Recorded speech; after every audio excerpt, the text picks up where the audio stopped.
Good morning. Today I am bringing you a day late, just so you know, the position of the first quarter moon. And yesterday, when I wrote this, the moon was applying to Saturn in the third house, forming a square aspect with Mercury in Sagittarius in the 12th house. And it is also currently applying to the North Node in the third house, meaning that something that we are meant to experience, and Saturn is going to be some kind of a restriction upon us, and likely through communication. So be mindful of that. And it presents as a complex configuration that can be valuable for insights into our individual emotional landscape that we are currently in. Today is Monday and it's Moon Day. So this just kind of doubles down and says that our subconscious and our need to do our shadow work is so very important. There are challenges that may be coming up, and it could be just that our sense of communication and mental processes are really disturbed. And I know I'm running late in providing this reading for that very reason, in that I feel very disturbed about the happenings of today and some of the glee that I sense from others. But this is my problem, right? I wanted a certain something to happen. I have a bias, and many of us do. So in astrology, let's just talk about what's happening. The moon is going to represent our emotions, our instincts, our subconscious patterns, while Saturn represents structure, discipline, and limitations. With the moon in Pisces, there's very much a heightened sensitivity. We need to function in our empathy. Our imaginations are at play. Do not forget that one of 97 things could be happening. So do not over communicate with yourself what all of it means. This placement suggests emotional connection to the realm of dreams and spirituality with creativity. The moon has now applied to Saturn in the third and indicated a need for practical communication with mental discipline. Many of us very restricted what we can say at this point and need to be quite careful. So those of you who get my drift, do please get my drift. The third house governs communication, learning, and immediate environment, suggesting that we, the individuals, may be focused on serious or structured forms of communication and may be learning how to communicate at this time. There's a square aspect of this moon and Mercury, which adds another layer of tension to the situation and challenge to the mix. Mercury it's now no longer in, let's see, where is it? It's in the first house. So yeah, it's in Sagittarius. It's no longer in the 12th house. It has moved into the first house, where we are now kind of considering what it is we need to do to take steps towards our goals. This is a time of feasibility. Our Mercury new, so ideas are occurring.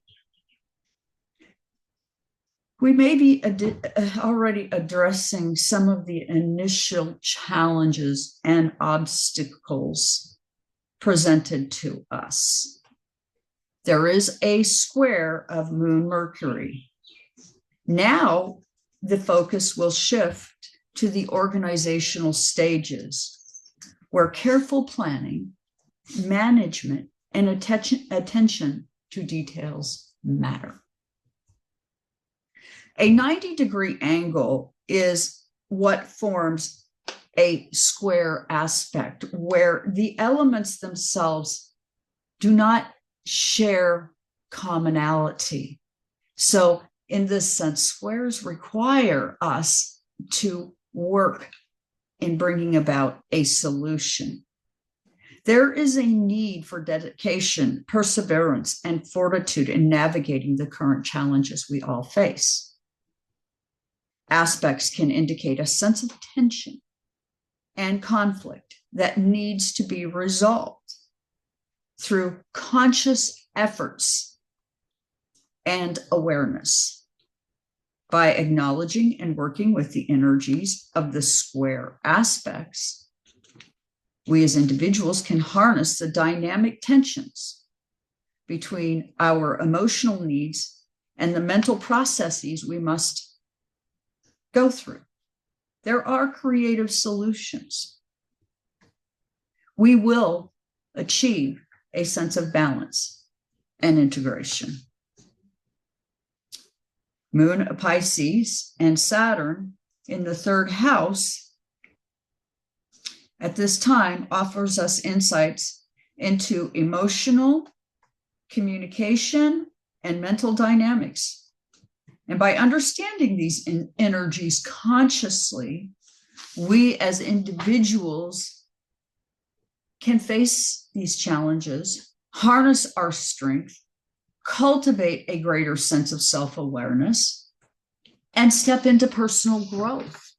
If you don't realize you're a toddler, it's hard to grow up, isn't it now? And I don't want to offend anyone, but many of us are believing that things are about someone having so much that it's something we admire.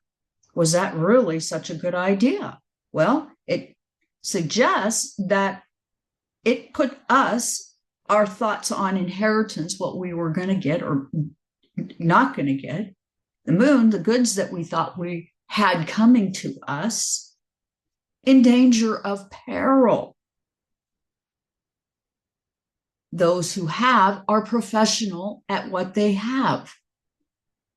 Those of us who don't have, Jupiter, Sun on the ascendant, 8th house, as I said, Jupiter, would like to create a story where they have servants, you and I, wishing to create death upon us and fortune for themselves. Yes, we are on a water journey. What is a water journey? It's where recognizing we, the body of water, being one, and how we treat each other impacts our entire body. And at this point, we know that some things have gone very, very wrong. Yet you can see I have 2 cards here. Nothing is set in stone. A mutable moon. What does that mean? Well, we go in and out historically of times just like this. And so let me remind you, I am on the right path and I am divinely guided.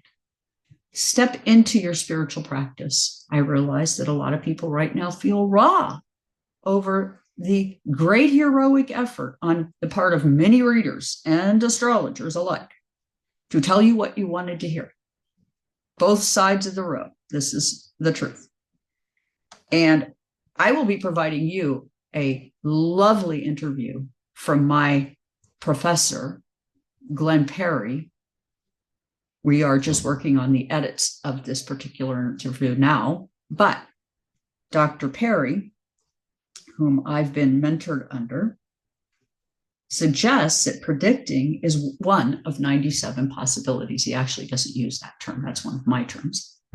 But in fact, if you look back, it's part of my way forward. Predicting as astrologers is very dangerous because there are really, truly too many possibilities.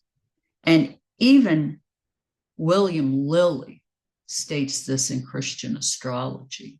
So I realize a lot of people go to school and they have a very shallow education in astrology and they get themselves podcasts going and we follow it thinking they know what they're talking about. And I want you all to be very mindful. If you're hearing something that is in the biased range, like, I want to hear this, this is what I want to hear, Be very mindful that what you're doing is you're feeding the problem by wanting to hear what you want to hear. Right now, there's not anything I can say to those of us who had a desire for something to happen one way that can feed that bias. It would be harmful. And so with that, do keep in mind that what people ask of us as astrologers and tarot card readers, perhaps what has occurred for many is that being in a biosphere is not a good idea. We need to see bigger than we have. And with that, I thank you for joining me here today. Like, share, and subscribe. Leave comments. Tell me how you're managing this energy as we move forward. And we will be okay. Thank you for joining me here today.